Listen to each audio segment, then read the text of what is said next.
What's going on, everybody? Welcome back to the channel. Here in this episode, I'm going to be playing mock GM for the Carolina Hurricanes. Just wanted to give you guys some of my ideas, some of my thoughts as far as what moves, some tweaks could be made to the Carolina Hurricanes roster to get us over the hump next season. And so we can lift Lord Stanley, the ultimate goal. Obviously, we've got the big Stanley Cup final coming up. Florida taking on Vegas starting this Saturday. I'm excited for that. Can't wait to watch it. We're, no matter what, going to get a first-time franchise winning Stanley Cup team. So that's pretty exciting.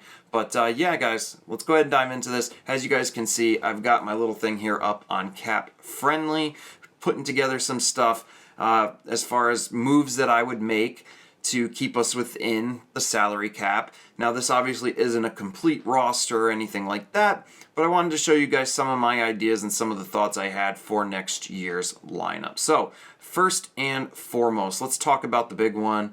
Everybody's talking about it. We need to get a goal scorer. We need to make a big trade. Obviously, there are other options out there. The reason I went with this one is because there's been a lot of discussion on YouTube, in the news, things of that nature, as far as the Toronto Maple Leafs making a move and trading with the Carolina Hurricanes. Now, whether or not I think they're going to be willing to give up Mitch Marner, I have no idea, but we will wait and see. I think we may see a big splash when it comes to getting a goal scorer this offseason, and this was a move that I felt like I would make. Now, not everybody's going to agree with the value of this trade or whether or not it's a worthwhile trade, but at the end of the day, I do think it shakes things up. It brings in a new player that, we haven't had a 100-point player on this team. It's something that has been missing. So bringing in somebody like Mitch Marner, I think, is worth it. Now, do I enjoy giving up players like, per se, Martin Necas, Brett Pesce, Seth Jarvis, or other players like that could be on the trading block? I honestly don't think Jarvis is going to be a player that gets moved. I think, if anything, Necas is in the last year of that $3 million 2-year deal. I think he could be a piece that does end up getting moved, especially coming off a big season like he had, but he did not have a great postseason, and that's a struggle. I have a lot of high hopes. I think Martin Necas can be a very, very talented player. I'm a huge fan of his. I mean, I've got his autograph here on the back wall. I'm a huge fan of Martin Necas's.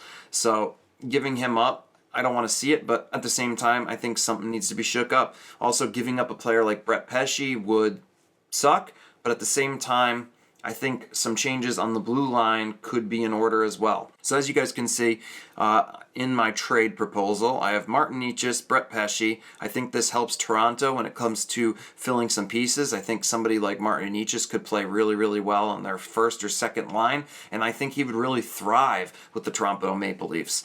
Also, Brett Pesce would add even more to the blue line, more defensive solidity, something that I think Toronto is going to need. They're going to need to address in this offseason, and they need a player that can, help really, really toughen up and solidify the blue line overall. Also giving up some draft picks. Now, obviously, as you guys can see here, I've got a 2023 second round, 2024 first round, 2025 third round.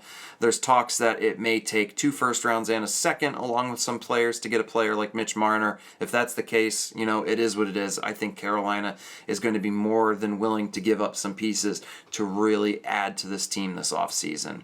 Now, some unpopular opinions may be coming about, like, for instance, players like Jesse Puljujarvi. He's a player I'm willing to give a 1 to 2 year, $1 million contract to, and give him an offseason, give him a chance to work more and get a full offseason under Rod Brendamore's system and see if we can get the player that he was expected to be when he was drafted so highly by the Edmonton Oilers. So I think he's worth giving that 1-year deal. He is an RFA. We own the rights to him. So giving him $1 million for a year, I don't have an issue with it.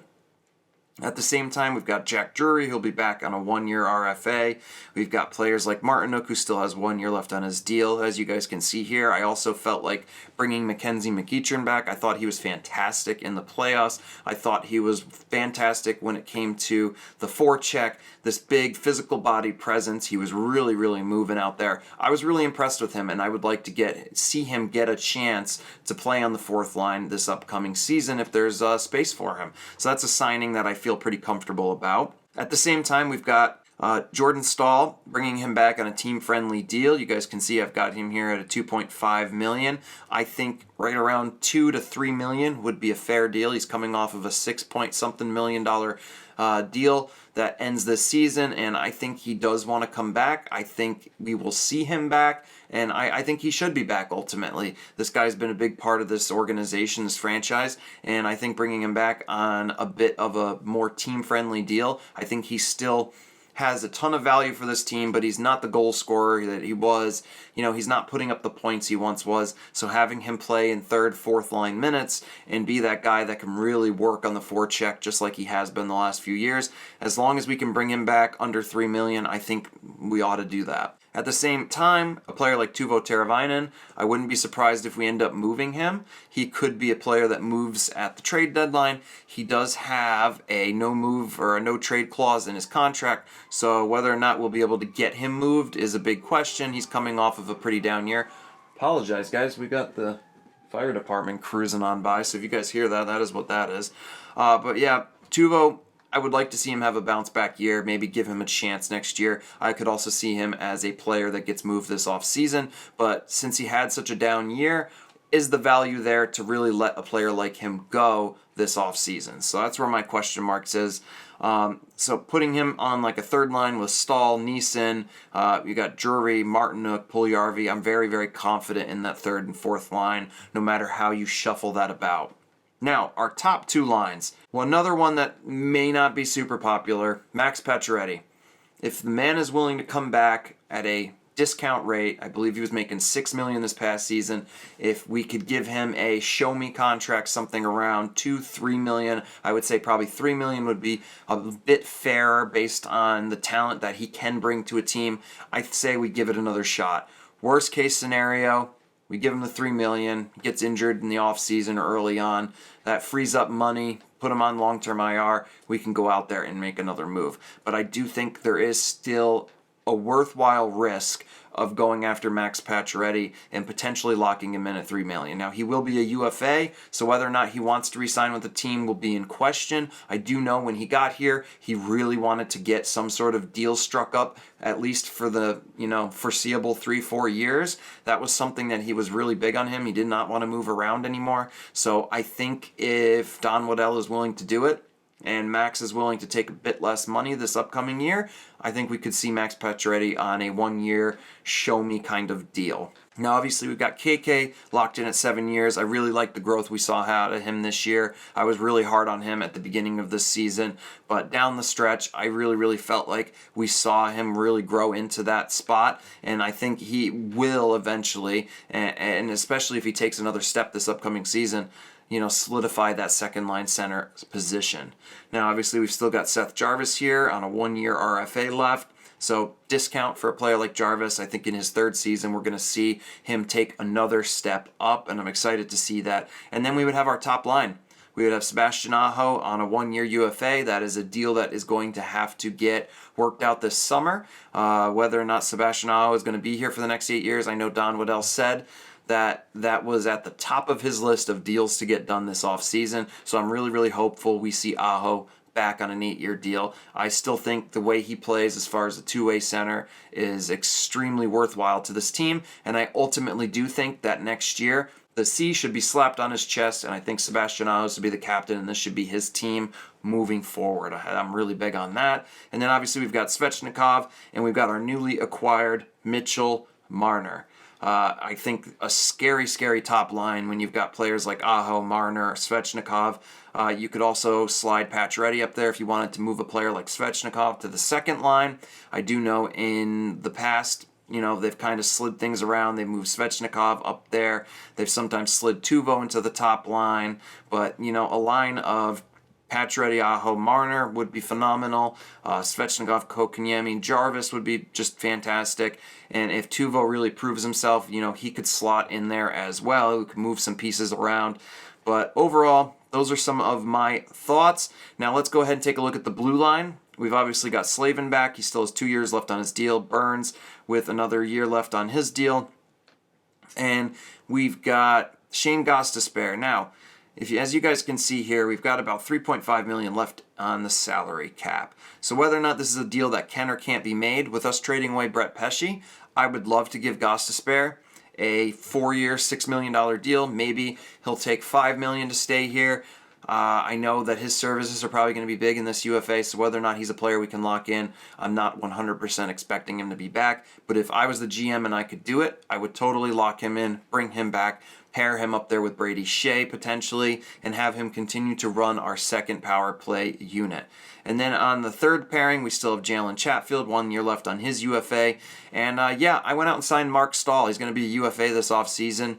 Why not bring one of the Stahl brothers?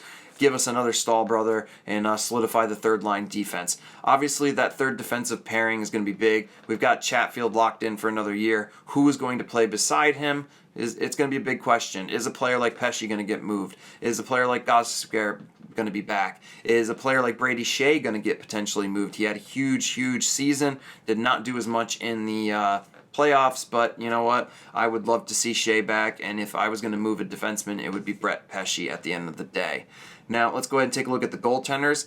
I locked up Antti Ranta for a couple more years with a slight pay increase, so bumping him up to $2.5 million at 2 years. And then we've got Kochetkov locked in at 4 years, $2 million. Yes, I am the one that would take a chance and say, let's go with Kochetkov and let's go with Ranta, and let's let them work each other and see which one, kind of steals the starting reins next season. Now, obviously, Frederik Andersen, there's some people calling for him to come back. He is going to be the more expensive option of the two. I have a lot of confidence in a player like Pyotr Kochetkov, and I have a lot of confidence that Ranta can play just as good at times as Frederik Andersen has. Now, yes, there are some injury limitations there, but I feel pretty confident bringing a player like Ranta back and locking him in there with Pyotr Kochetkov. Whether or not Pyotr is going to be the starter, it's one of those things where I think you let these guys kind of go back and forth, see who gets in a groove, and kind of take it from there.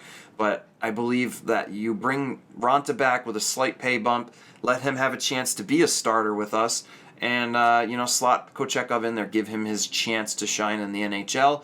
And between the two, you're only paying $4.5 million, and I think that money you save there can go towards locking up some long-term future players, to bringing in some different pieces, to upgrading on the blue line, and to going after a piece like Mitch Marner and taking on a contract as big as his $10.9 million. So, yeah, guys, that's those are my thoughts. Obviously, like I said, this isn't a complete roster.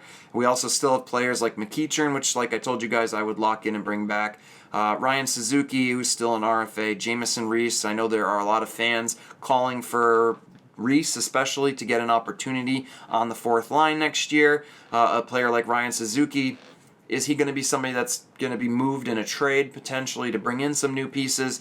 Suzuki was a player that, we had some high expectations for. Whether or not we will see him next year in the NHL or we see him get a fresh start, it remains to be seen. But guys, these are just some of my thoughts, obviously playing around a bit here with the salary cap, seeing what moves we can make, what pieces we can bring back next year, some of the places that we can save some money, and some of the players that I think are worth retaining, and some of the tweaks that could be made. Now, obviously, like I told you guys, the Mitch Marner trade, whether or not that's a piece we go after, it'd be phenomenal to bring in somebody like him. Whether or not we go after somebody else, like an Alex DeBrincat or something else like that, remains to be seen. But I'm excited to see how the Stanley Cup playoffs finish out. I'm excited to see the upcoming draft, and I'm excited to see what wheeling and dealings Don Waddell does this offseason. Last year, he brought in Brent Burns. He got Max Pacioretty for nothing, and I think if Pacioretty didn't blow out his Achilles for the second time, I think Pacioretty would have been a phenomenal offseason pickup just in the handful of games that we saw him play in. The guy looked good. The release was fast. He's such a talented pure goal scorer, and I think bringing him back on another show me deal would be great. And those are my thoughts. Those are my armchair GM thoughts for this upcoming off season. And obviously, as the Canes make some moves and decisions, I'll be here reporting those on the channel. So you guys, please hit that like and subscribe button. It really helps the channel continue to grow. Also, check out the description box below. You guys can find my Teespring store. You can also find the channel sponsor, Arcadian, fantastic high-quality goat's milk soaps, beard oils, bath bombs, body sprays. I have a discount code below that'll help you save money on that today. And until next time, I'll see you guys in the next episode of Jeremy's POV. Until then, peace.